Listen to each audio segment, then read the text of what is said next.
माँ, मुझे अनपढ़ लड़की से शादी नहीं करनी। रचना जब शादी के बाद ससुराल पहुंची तो वह बड़ी खुश हुई। ससुराल में किसी चीज की कोई कमी नहीं थी। उसकी सास आरती जी भी उससे बहुत प्यार करती थी और उसका पति नीरज भी उस पर जान छिड़कता था। रचना का व्यवहार था ही इतना मधुर, क्योंकि वो किसी का भी दिल बड़ी आसानी से जीत लेती थी। शादी की पहली रात से ही रचना ने अपने पति के दिल में अपने लिए खास जगह बना ली थी और अगली सुबह से वह सास के साथ भी अच्छे से मिलजुल कर रहने लगी थी। रचना की परवरिश बड़ी गरीबी में हुई थी। उसके पिता एक मजदूर थे। रचना की 4 बहनें और 2 भाई थे। इसलिए गरीबी के कारण रचना ज़्यादा पढ़ लिख भी नहीं पाई थी। वह केवल 10वीं तक की पढ़ाई कर पाई थी, लेकिन व्यवहारिक गुण उसमें कूट कूट कर भरे हुए थे। रिश्तों को कैसे निभाना है, घर परिवार कैसे संभालना है, ये सब उसे भली भांति पता था। तभी तो आरती जी भी ऐसी बहू पाकर खुशी से फूली नहीं समा पा रही थी। हालांकि नीरज शुरुआत में इस रिश्ते के लिए तैयार नहीं था, क्योंकि रचना बहुत कम पढ़ी लिखी थी। उस टाइम आरती जी ने अपने बेटे को समझाया था कि देखो बेटा, मैं भी ज़्यादा पढ़ी लिखी नहीं हूँ और मैंने जिस लड़की को तुम्हारे लिए पसंद किया है वह बहुत ही अच्छी लड़की है। वैसे भी हमें बहू से कौन सी नौकरी करवानी है जो ज़्यादा पढ़ी लिखी बहू चाहिए। माँ की बात के आगे नीरज कुछ बोल नहीं पाया। वैसे भी वह माँ का बहुत सम्मान करता था, इसलिए माँ की बात को टाल नहीं पाया और फिर वह भी शादी के लिए तैयार हो गया।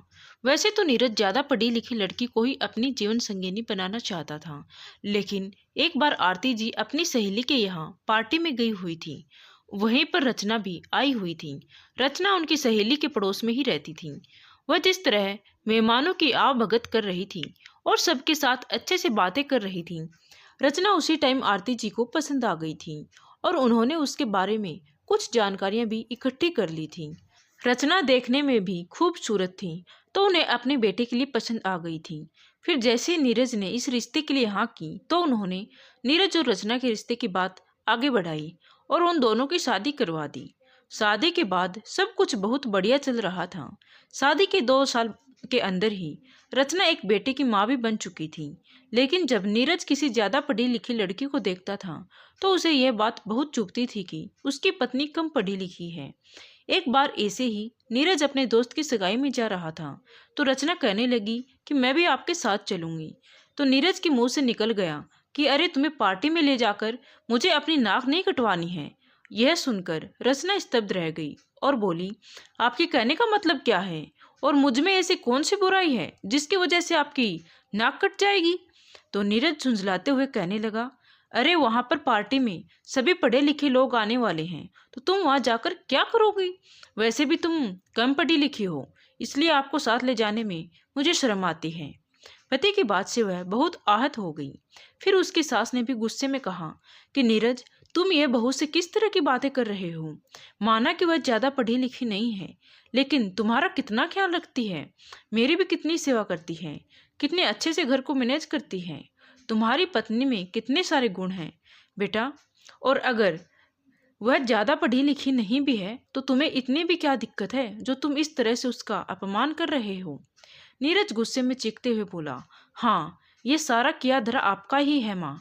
मैंने तो पहले ही कहा था कि मुझे कम पढ़ी लिखी लड़की से शादी नहीं करनी है, लेकिन आपने मुझे अपनी बातों में फंसाकर मेरा रिश्ता करवा दिया और इसे मेरी पत्नी बनाकर मेरे सिर पर बैठा दिया। पति के मुंह से ऐसे शब्द सुनकर रचना को बहुत दुख हुआ और वह दुखी मन से कहने लगी कि आप सही कह रहे हैं जी, सच में मैं आपके लायक नहीं हूँ। आप इतने पढ़े लिखे हैं और इतने स्मार्ट हैं, लेकिन आपको ये नहीं पता है कि आपकी इन बातों से किसी को चोट भी लग सकती है। आपकी ये बातें सुनकर मेरा दिल कितना दुखा है, इसका अंदाजा भी है आपको। शादी के बाद शुरुआती दिनों में आप मुझसे प्यार मोहब्बत के वादे करते थे, मेरे साथ वक्त बिताना आपको अच्छा लगता था, लेकिन आज जब बात मेरी पढ़ाई लिखाई की आई तो आपको शर्मिंदगी महसूस होने लगी। आपको पता है कि इस बात से मेरे दिल में कितना दर्द हुआ है। नीरज अभी कुछ बोलता उससे पहले ही आरती जी बोल पड़ी, ठीक है बेटा, माना कि मुझसे गलती हो गई। मैंने एक लड़की की जिंदगी बर्बाद कर दी तुम्हारी अनिच्छा के बावजूद। मैंने तुम्हारी शादी इससे करवाई, लेकिन शादी के बाद तुम भी तो इसकी तारीफ करते हुए कहते थे कि माँ, रचना बहुत अच्छी है। जब ये मेरी इज्जत करती थी तब भी तुम गर्व से फूल ही नहीं समाते थे। अच्छा चलो बताओ, अगर एक पढ़ाई लिखाई को किनारे कर दिया जाए तो तुम बताओ कि मेरी बहू में क्या अवगुण है। इस बात पर नीरज का स्वर थोड़ा नरम हो गया और वह कहने लगा कि नहीं, इसमें कोई अवगुण तो नहीं है। तो आरती जी कहने लगी कि अगर ऐसी बात है तो ठीक है, मैं मानती हूँ कि बहुत ज़्यादा पढ़ी लिखी नहीं है, लेकिन इसमें इसकी क्या गलती है। इसके पिता गरीब थे, ऊपर से ये 4 बहनें और 2 भाई थे। अब उनकी सोच ऐसी ही थी कि वो बेटियों को ज़्यादा पढ़ाना नहीं चाहते थे, तो उन्होंने जो गलती की सो की। मगर इसमें रचना की तो कोई गलती नहीं है ना। लेकिन जो काम इसके पिता नहीं कर सके वह काम तुम कर दिखाओ। अगर तुम्हें ऐसा लगता है कि ये कम पढ़ी लिखी है और तुम्हें ज़्यादा पढ़ी लिखी पत्नी चाहिए, तो इसे ताने देने या इस पर व्यंग्य करने से अच्छा है कि तुम इसे आगे पढ़ाओ। इस तरह से इसका दिल दुखाकर तुम्हें क्या मिलेगा बेटा? तुम इसका अपमान कर लोगे तो क्या इसे कोई डिग्री मिल जाएगी?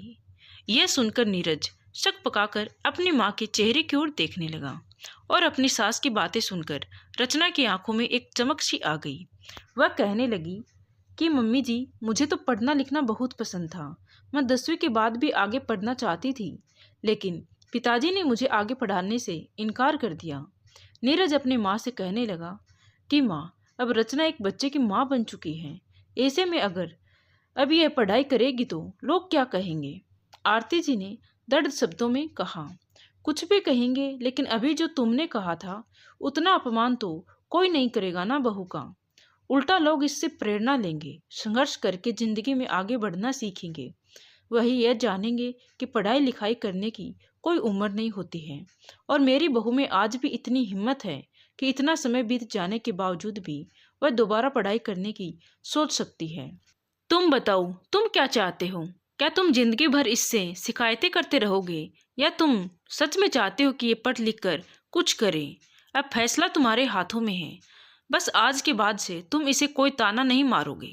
या तो तुम इसे आगे पढ़ाओ और या फिर यह जितनी पढ़ी लिखी है उतने में ही इसे सम्मान के साथ स्वीकार करो। नीरज गहरी सोच में डूब गया। वैसे तो उसे ये ख्याल हमेशा परेशान करता रहता था कि उसकी पत्नी कम पढ़ी लिखी है।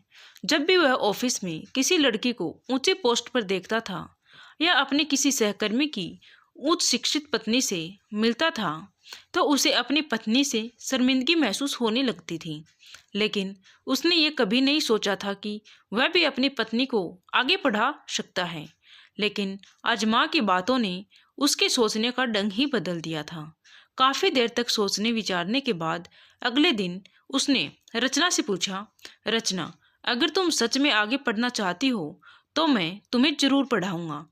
रचना खुशी से कहने लगी कि हाँ जी, मैं जरूर पढ़ूंगी। इसलिए नहीं कि आपको मेरे कम पढ़े लिखे होने से परेशानी है, बल्कि इसलिए क्योंकि मेरा खुद का भी आगे पढ़ने लिखने का बहुत मन था। शादी के बाद यह बात मैं आपसे कह नहीं पाई क्योंकि मुझे लगा जब मेरे पिता ही मुझे आगे पढ़ाने के लिए तैयार नहीं थे तो फिर पति इस बात के लिए कैसे तैयार होंगे। मैंने तो सोचा था कि अब मेरी शादी हो गई, अब मुझे घर गृहस्थी में मन लगाना चाहिए। फिर मैं माँ बन गई और बच्चे की जिम्मेदारियों में उलझ कर रह गई। लेकिन अब मैं पढ़ना चाहती हूँ, कुछ करना चाहती हूँ। फिर नीरज ने धीरे से कहा, और सुनो, मुझे माफ़ कर देना, मुझे तुमसे ऐसे लहजे में बात नहीं करनी चाहिए थी। अगर मुझे किसी चीज़ से परेशानी थी तो उस समस्या का समाधान निकालना चाहिए था, ना कि तुम पर कोई आरोप लगाना चाहिए था और ना ही तुम्हारा दिल दुखाना चाहिए था। रचना ने उसकी हथेली थामते हुए कहा, माना कि आपको मेरे कम पढ़े लिखे होने से परेशानी थी, लेकिन अब माँ के कहने से आप मुझे आगे पढ़ाना चाहते हैं, मेरे लिए इतना ही काफ़ी है। नीरज ने आगे बढ़कर उसे गले से लगा लिया और उसके माथे को चूमते हुए कहा कि वैसे तो मैं तुमसे बहुत प्यार करता हूँ, लेकिन बस वह पढ़ाई लिखाई वाली बात पर आकर मैं थोड़ा सा अटक जाता था। लेकिन अब से तुम भी पढ़ोगी और ज़िंदगी में आगे बढ़ोगी। फिर उसने रचना का एडमिशन करवा दिया।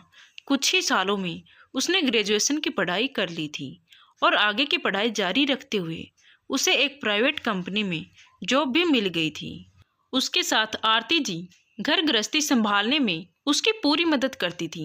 सास के प्रोत्साहन और पति के साथ के सहारे रचना, जो केवल 10वीं तक की पढ़ाई करके ससुराल आई थी, आज एक मल्टीनेशनल कंपनी में जॉब कर रही थी।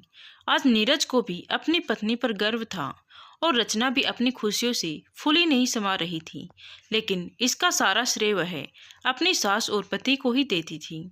दोस्तों, शिकायतें करना तो बहुत आसान होता है, लेकिन बदलाव लाना बहुत मुश्किल होता है।